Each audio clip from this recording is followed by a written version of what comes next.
E temos tantas pessoas nos visitando, sejam muito bem-vindos, é um prazer recebê-los. E também nós temos um pastor visitante, pastor Ailson. Pastor, por favor, o Vilmar está lá atrás, seja bem-vindo, família, né?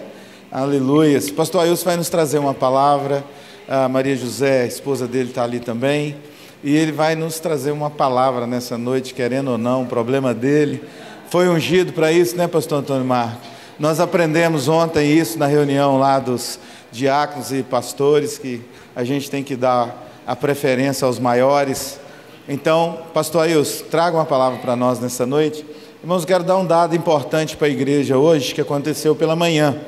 Houve uma troca de louvores, né? O Zé Dilson entendeu um louvor a outro. E aí eu descobri um fato muito interessante. O Zé Dilson falou assim comigo no café da manhã: eu conheço 1000 letras, então, aí, tá bom. Falei, poxa, o cara é antigo, ele conhece o negócio mesmo. Aí, eu encontro com a Cileia ali fora, ela disse: pastor, que maravilha esse louvor. Eu era uma mocinha, uma menina, quando esse louvor foi tocado. Então, avalie o tempo do Zé Dilson e da Ceia. Não vou pôr a Ceia no meio. São os dois mais antigos do louvor. Zeli, tem quantos anos que você vem e volta? Estão aqui, né? Centenários, né? Não, você é muito mais jovem que eles, né? Então a Cileia falou assim: olha, isso é do meu tempo de mocinho, o Zé Dilson já tocava.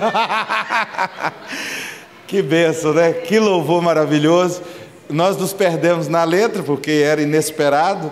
Então, sei lá, se a Cileia era mocinha, tem uns 40 anos que é tocado, alfa e ômega, né?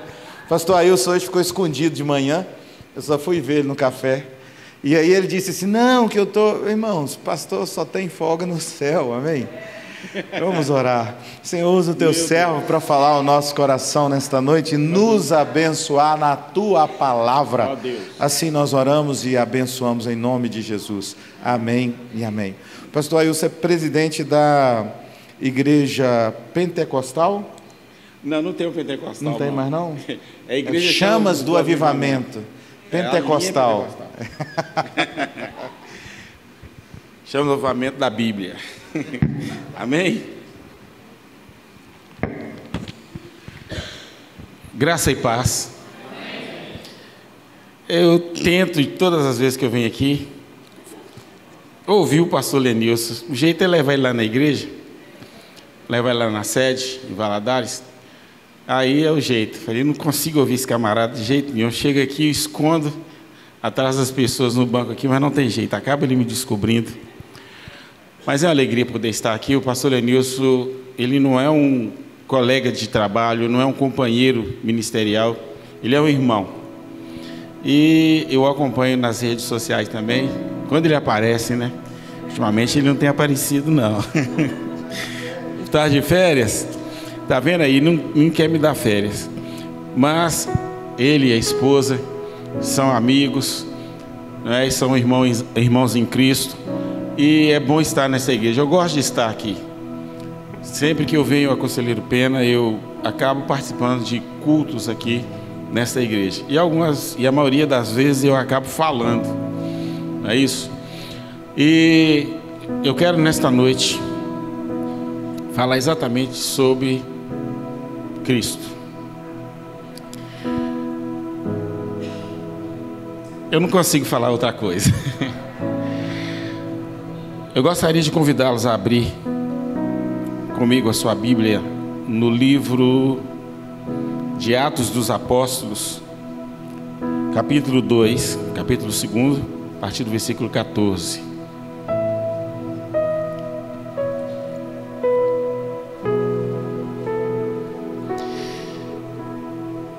O pastor Lenilson tem sido uma referência.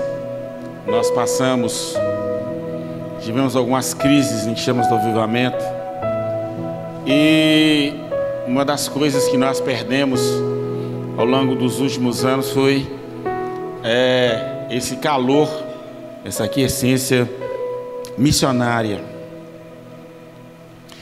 E há 2 anos atrás, exatamente 2 anos atrás, quando eu assumi a presidência da igreja, foi a primeira coisa que Deus cobrou. Igreja, ela tem que ser missionária. Cada crente tem que ter no coração a obra missionária. E eu andei, vocês são batistas, mas vocês me conhecem, e no céu não tem batista, nem chama avivamento. Eu acabei tendo a oportunidade de começar um trabalho, de criar uma base missionária no Paraguai. E também um ponto, a gente está organizando um ponto ali na Argentina, eu tive no mês de maio, e pregando lá em Foz do Iguaçu, naqueles dias que eu estava andando por ali. É como se o Senhor tivesse falado no meu coração, porque na teologia, quando nós fazemos teologia, nós aprendemos que as ordenanças são duas. E eu preguei na Rádio Gospel, lá em Foz do Iguaçu, e eu estava lá já no estúdio, esperando o momento em que eu teria a oportunidade. E de repente veio no meu coração, e eu falei, quando entrei o ar, eu falei exatamente o que senti no coração, que as ordenanças não são duas. Isso não é ensino, depois o pastor vai ajudar aí. E eu coloquei no meu coração que as ordenanças não são duas, são 4. E não desviem não, por favor. O seu pastor ensinador é aquele ali. Porque aí eu fui estudar, voltei para o Brasil, voltei para Valadares, comecei a estudar, mas aí fui para a etimologia da palavra ordenança. Ordenança é lei, é regra, é mandamento, é alguém, uma autoridade maior que impôs dentro do sistema regras. E aí eu fui para Mateus 28, fui para Marcos 16, 15, 16, fui para João 15, 16, 16, e falei não. Inclusive na convenção agora, nesse mês de julho, eu falei com os pastores, eu falei, gente, eu não estou criando mais uma heresia, eu estou só melhorando uma ideia, e eu já não sei mais se é heresia, mas eu estou crendo desse jeito. É a minha fé, não é uma doutrina, é minha fé. Nós aprendemos que as ordenanças são ceia e batismo. Eu falei, mas não pode ser só isso. Então agora eu entendo que é ceia, que é batismo, que é o ide e que é o discipular.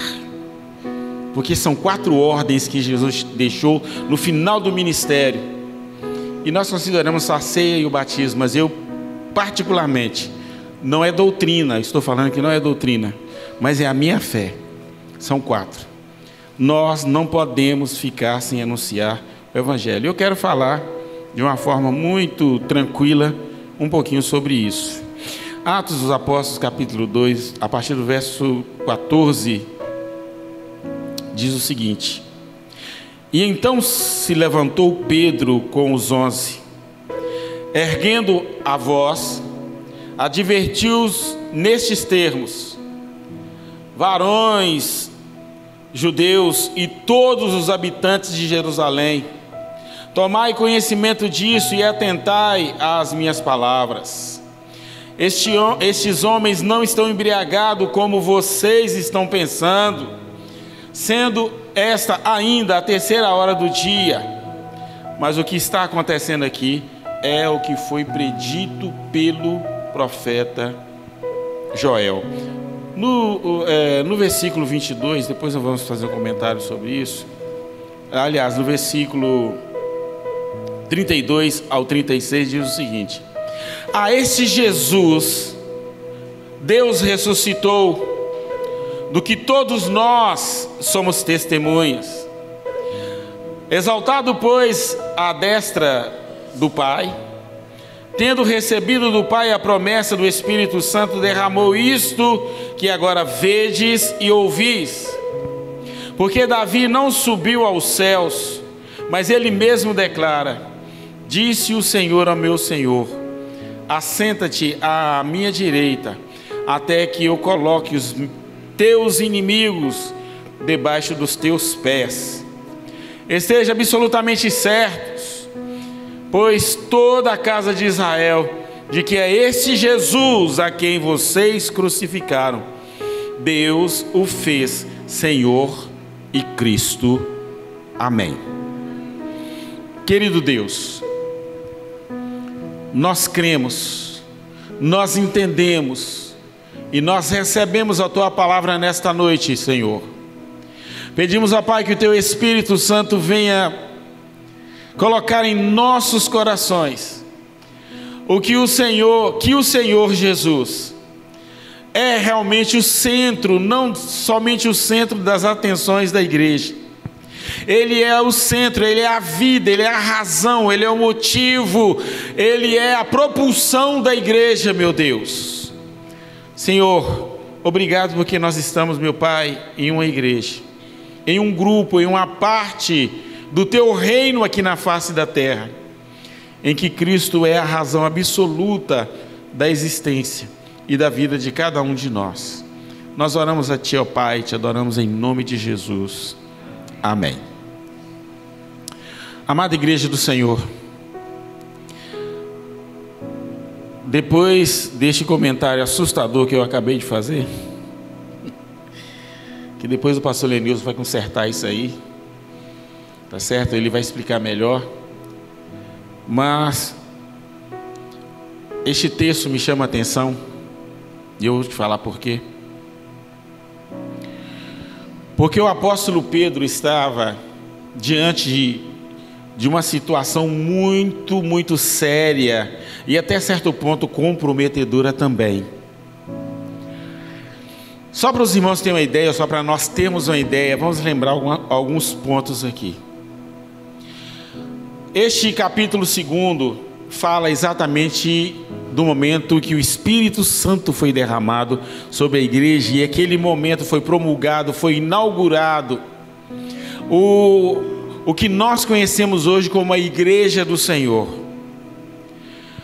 O processo em que Deus havia anunciado no Velho Testamento, através da sua bondosa graça, o Messias que havia sido prometido agora não era apenas um relato, não era apenas um documentário, apesar de que não é assim que nós vemos e enxergamos o Velho Testamento, porque o Velho Testamento para nós era a profecia, era a promessa que Deus trataria de uma vez por toda, como nós encontramos no capítulo 6 do livro de Gênesis, quando Deus fala sobre o Evangelho de um esboço bem diferente, de um esboço bem tranquilo a respeito do que seria, o que aconteceria e do que está acontecendo nos dias de hoje. Quando o Senhor falou: não contenderá para sempre o meu espírito com o homem escravo do pecado.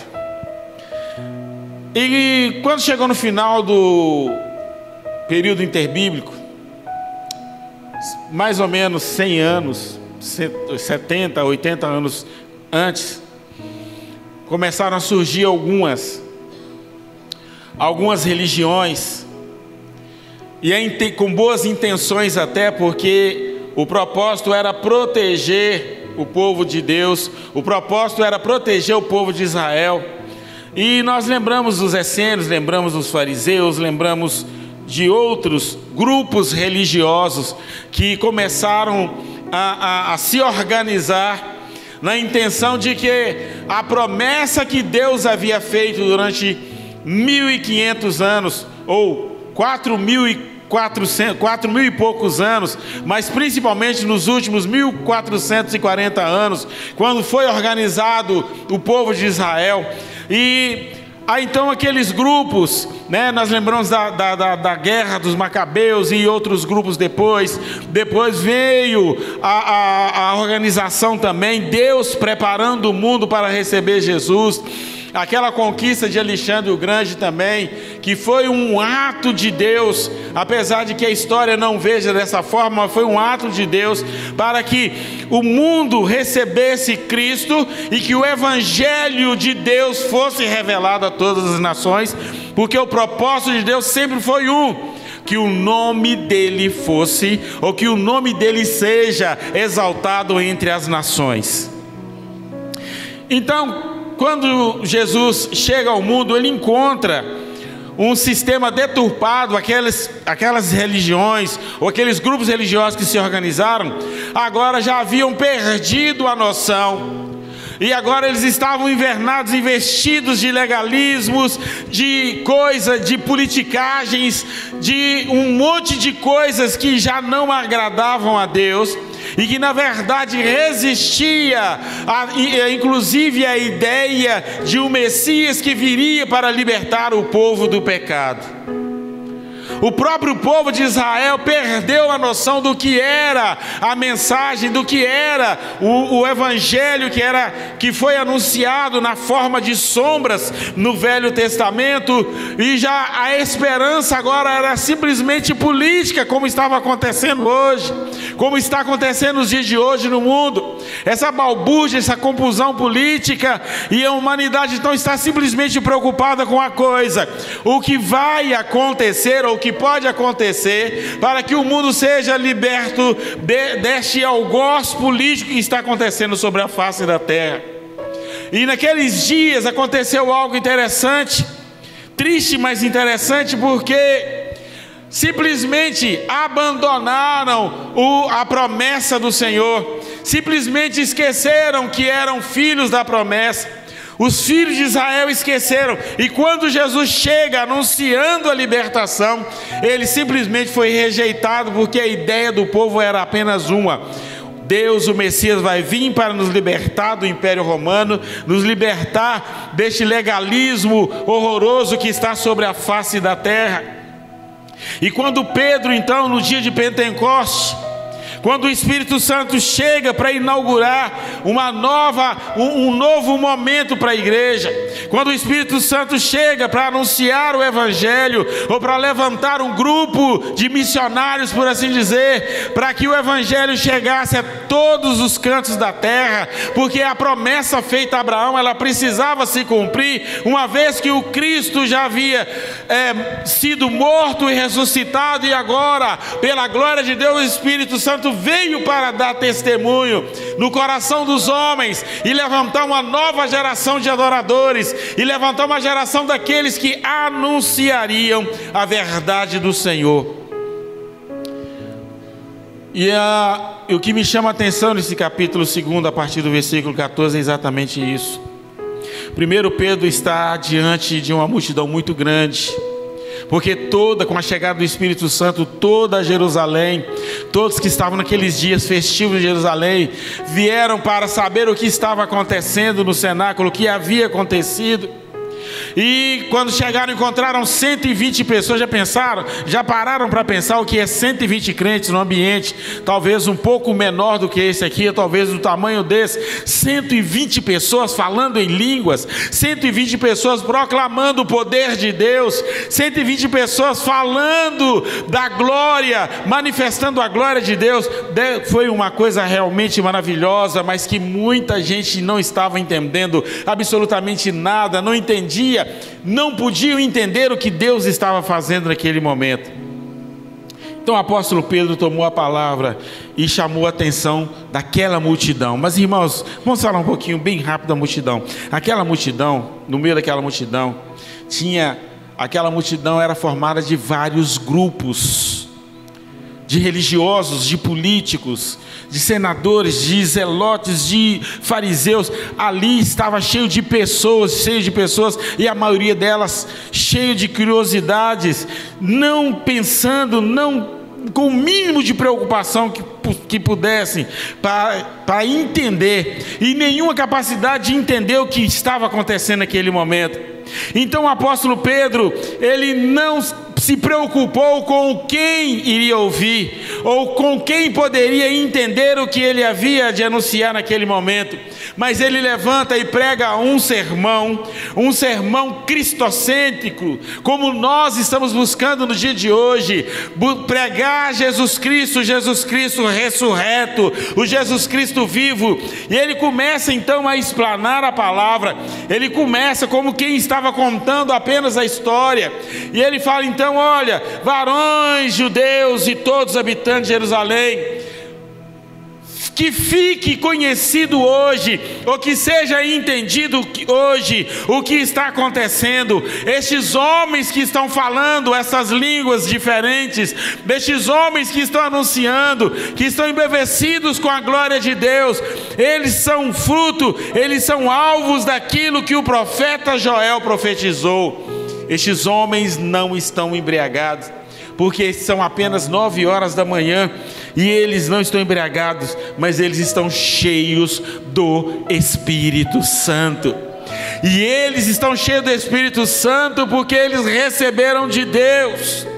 E aí então Pedro começa, quando você chegar em casa, você pode dar uma lida com mais critério a respeito dessa parte do capítulo 2 de Atos dos Apóstolos. E você vai ver que Pedro começa a apresentar a promessa de Deus no Velho Testamento, quando Deus promete o Messias que iria tratar do pecado da humanidade, o Messias que simplesmente haveria de cumprir o que Deus havia prometido a Abraão, que através desse Messias todas as famílias seriam benditas, ou todas as famílias da terra seriam abençoadas, porque a glória de Deus seria manifesta a toda a humanidade, e muitos se renderiam aos pés do Senhor, e a glória de Deus seria conhecida entre os homens de todas as nações, de todos os tempos, como o Evangelho está sendo pregado, ou está voltando a ser pregado nos dias de hoje, porque na nossa história, principalmente no final do século 20, o Cristo quase que foi tirado de dentro da igreja por causa do legalismo, não por causa da legalidade da religião, mas do legalismo, e quase que perdemos um contato direto, um contato pessoal com o Senhor. Mas agora o Espírito Santo volta a tratar com a igreja, e a glória de Deus volta a se manifestar sobre a vida da igreja. E essa mensagem, ela é o diferencial, porque ela faz o seguinte: ela nos faz lembrar do que está acontecendo nos dias de hoje. Cristo, aí Pedro começa a apresentar o Cristo que foi rejeitado, a pedra que foi apresentada pelo Senhor, pelo Pai, o Cristo que veio na forma de homem, o Cristo que foi, que desenfeitou da sua glória, tomou a forma humana e veio para o meio da humanidade anunciar a vontade do Deus eterno, bondoso e poderoso, do Deus que tira o pecado da humanidade, do Deus que remove essa doença, essa chaga maligna que é o pecado. E ele apresenta Jesus como uma forma absoluta, como uma forma única de mudar a história do homem. Irmãos, tem famílias aqui em Conselheiro Pena que precisam conhecer Jesus. O que o apóstolo Pedro nos ensina aqui é que este Cristo que mudou a minha vida, que mudou a sua vida, precisa ser anunciado nos 4 cantos do mundo. Vocês que são habitantes aqui de Conselheiro Pena, a primeira igreja batista de Conselheiro Pena, ela foi plantada aqui neste lugar para anunciar as verdades.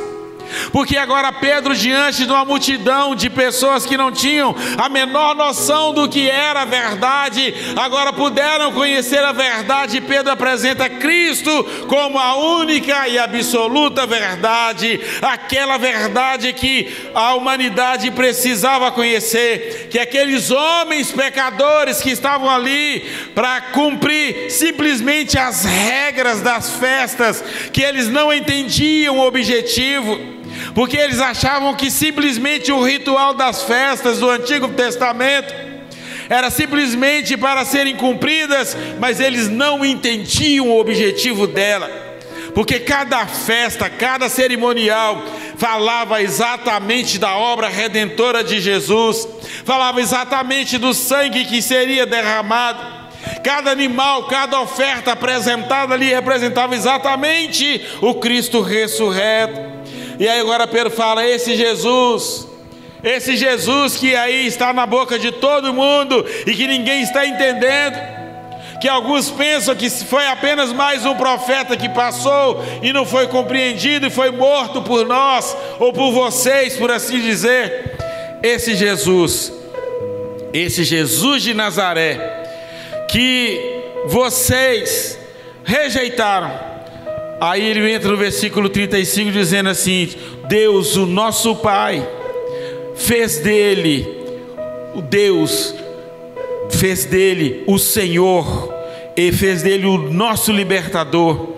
Este Cristo que foi crucificado foi exatamente o cumprimento da promessa de Deus a ele mesmo, que os inimigos seriam colocados por debaixo dos pés deste Cristo, que todas as coisas se sujeitariam a eles.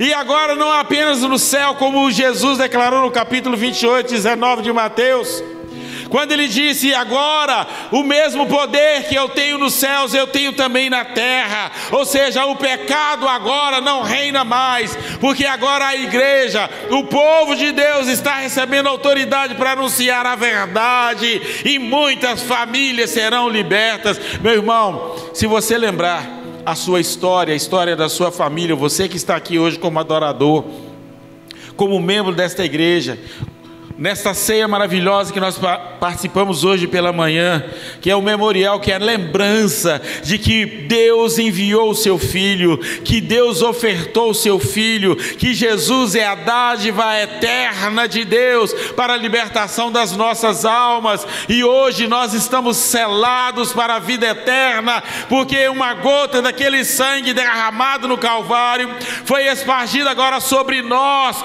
sobre nossas cabeças, sobre nossos corações. E quando nós cantamos louvores como nós cantamos aqui na noite de hoje, não foi apenas louvores maravilhosos que encheram o nosso coração, que mexeu com a nossa sensibilidade, que mexeu com a nossa alma, que não foi uma coisa simplesmente humana, mas foi espiritual, porque a glória de Deus se manifestou enquanto nós cantávamos hinos de louvores e adoração ao Senhor, porque Deus enviou o seu Filho. Aquele sangue glorioso que foi espargido sobre nós é o sangue do Filho de Deus, do Cordeiro de Deus, que arrancou toda a culpa do seu pecado, que arrancou a culpa dos nossos pecados. E irmão, se tem alguém aqui nesta noite que ainda não tem a sua experiência pessoal, particular com o Senhor, meu irmão, é este momento em que Deus está tratando com a sua vida, é este momento que Deus está tratando com o seu coração, com a sua família,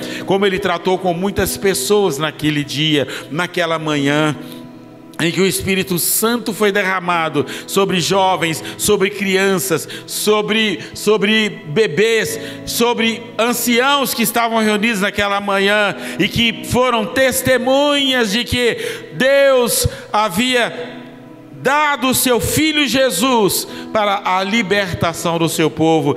Agora já não eram mais os conceitos antigos, os conceitos mal entendidos da lei. Agora já não era mais o legalismo da religiosidade.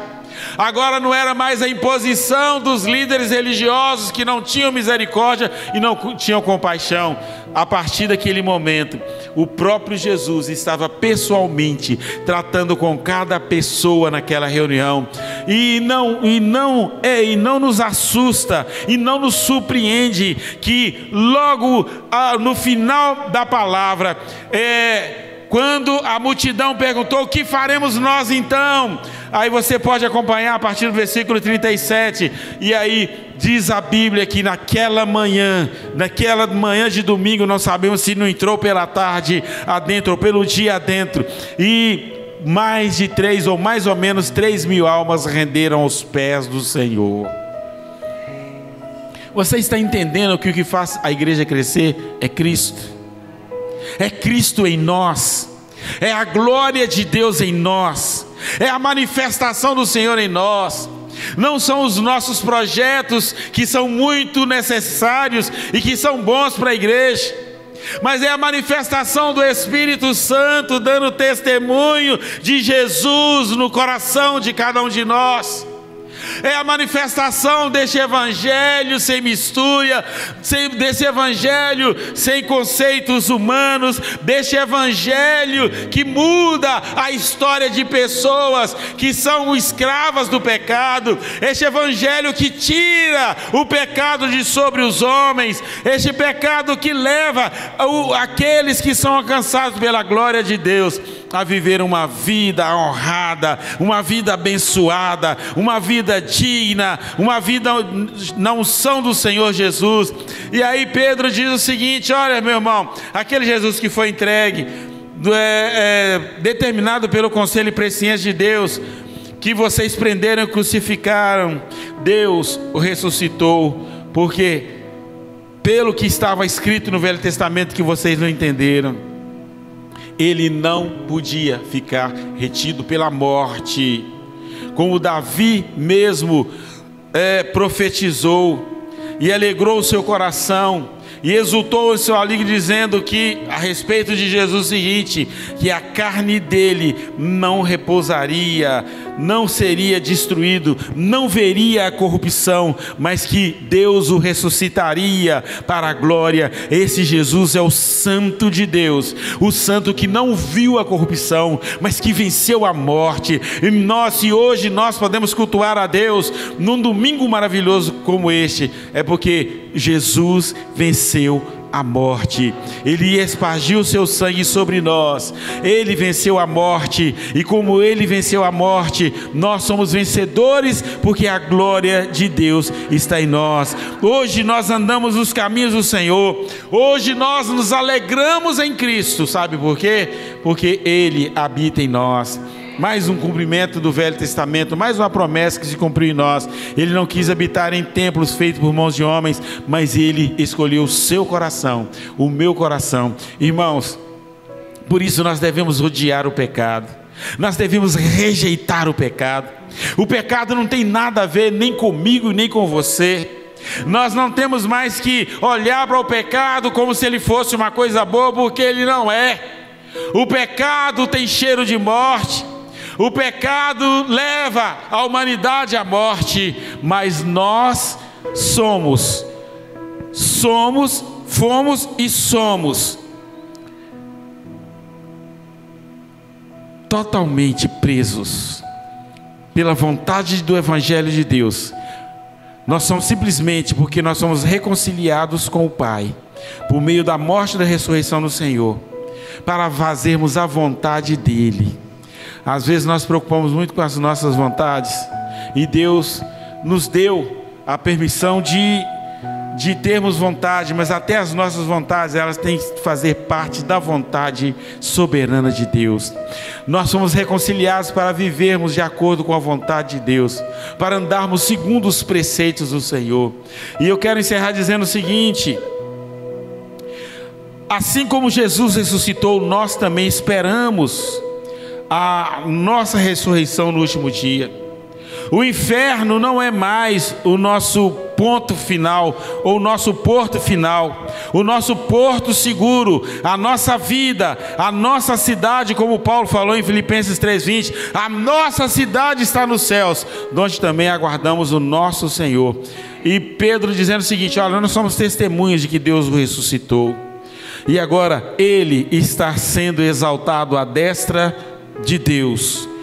Foi recebido, nós recebemos a promessa do Pai através do Espírito Santo, que agora foi derramado sobre todos nós. Nós temos um Deus habitando em nós, nós temos um Deus morando em nós. Davi deu testemunho, outros no Velho Testamento deu testemunho, e agora nós vivemos para a glória de Deus. Deus tem bênçãos para a sua casa, Deus tem bênçãos para a sua família.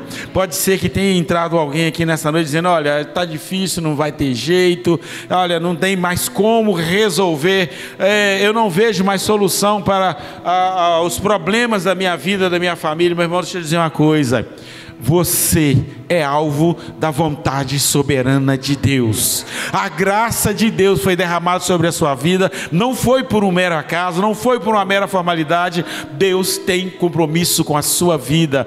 Deus, a sua família está comprometida com o Senhor, porque Ele te escolheu para viver conforme a sua vontade. Pastor, mas amanhã, pelo que eu estou vendo, amanhã eu já não vou conseguir dar mais um passo na minha vida. Quem caminha com você, quem caminha por você, quem caminha por nós é o nosso Deus. Eu gostaria de orar neste momento para lembrar, para que Deus abençoe a cada um de nós, e para te lembrar, para que o Espírito Santo não nos deixe esquecer de que nós somos filhos de Deus. Nós não somos bastardos. Nós temos um Pai, nós temos um Senhor, nós temos um Deus. Olha, pastor, mas está tão difícil, meu irmão. E quem falou que seria fácil? Foram 40 anos de tribulação, 40 anos de dificuldade no deserto. E falta pouco, muito pouco tempo para nós sairmos deste deserto. Mas enquanto nós estivermos neste deserto, o sol vai estar muito quente. O perigo de morte no deserto é constante. As perseguições no deserto são constantes. Eu costumo dizer, ultimamente tenho dito o seguinte: nós estamos nas terras de Moabe, já às margens do Rio Jordão, para entrar para a nossa terra prometida, para a nossa eternidade. Agora você vai lembrar de uma coisa: quando o povo de Israel chegou em Moabe, começou com Balaão e Balaque, foram perseguidos, e ali Deus confirma a promessa dizendo o seguinte: olha, Moisés envia os espias. Foram 12 espias, você lembra disso? E eles voltaram desanimados, falando o seguinte: olha, o negócio lá, a terra é boa, mas para entrar lá vai dar problema, porque tem muito problema para entrar naquela terra. Tem gigantes, tem um monte de coisa lá que não dá. Meu irmão, não são os gigantes, são as promessas. Pare de olhar para gigantes. Pare de olhar para os gigantes. A terra é nossa. Não adianta ninguém querer tomar a terra. A escritura está aqui, ó, do cartório de ofício, da primeira nota do céu, da eternidade. Está aqui, ó. A terra é nossa. A terra que mana leite e mel. Estamos no deserto, mas nós temos a escritura da nossa casa celestial.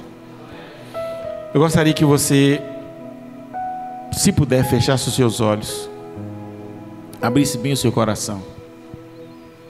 O pastor Lenilson não falou comigo de tempo, eu nem perguntei também, mas essa oração eu quero fazer.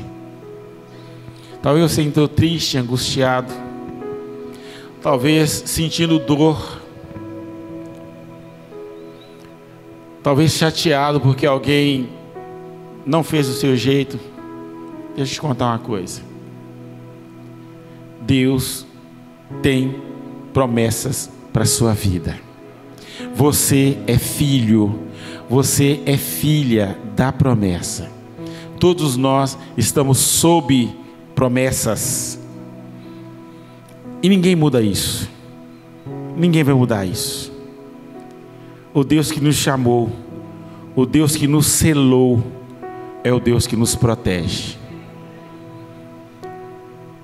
Querido Deus e eterno Pai, aqui está uma parte da tua igreja, homens e mulheres que o Senhor levantou e plantou em Conselheiro Pena para anunciar a tua palavra.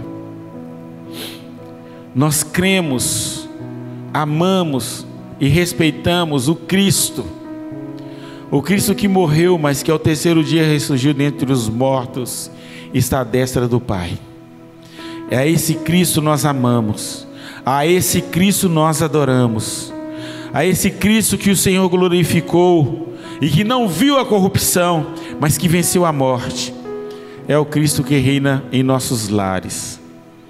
Meu Pai, muito obrigado por este amor que o Senhor manifestou a nós de forma grandiosa, de forma poderosa, de forma eterna.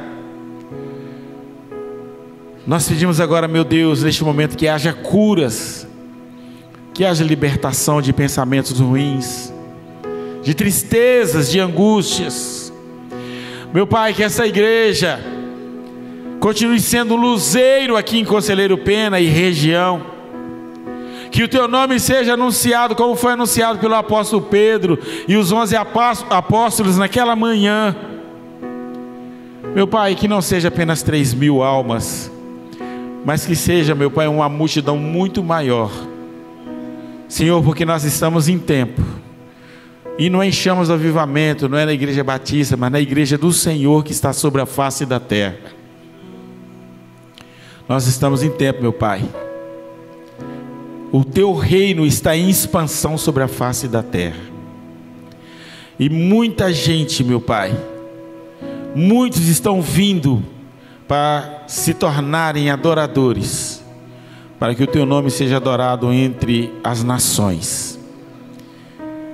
Senhor, que comece por Conselheiro Pena, que comece pela primeira igreja, na verdade já começou pela primeira igreja batista, através do pastor Lenilson, pastores aqui, meu Pai, que trabalham nesta seara, nesta parte da tua seara, e o teu reino, meu Pai, continue a crescer, que haja libertação, que haja saúde, que haja muita cura, saúde psicológica, saúde espiritual na tua igreja, meu Pai. Nós oramos, Deus, e abençoamos o teu povo nesta hora, em nome de Jesus, amém. Que Deus abençoe, pastor.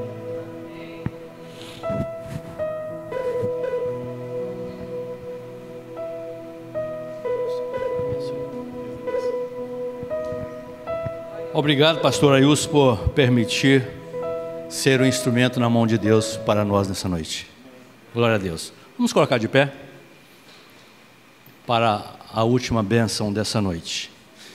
E nós dizemos que a graça de nosso Senhor Jesus Cristo, e que o grande amor de Deus Pai, e que as doces consolações do Espírito Santo, seja com todo o povo de Deus que ama e aguarda a breve volta de Jesus, hoje e sempre. Quantos podem dizer amém bem alto? Amém. Que Deus abençoe a todos, uma semana abençoadíssima, em nome de Jesus.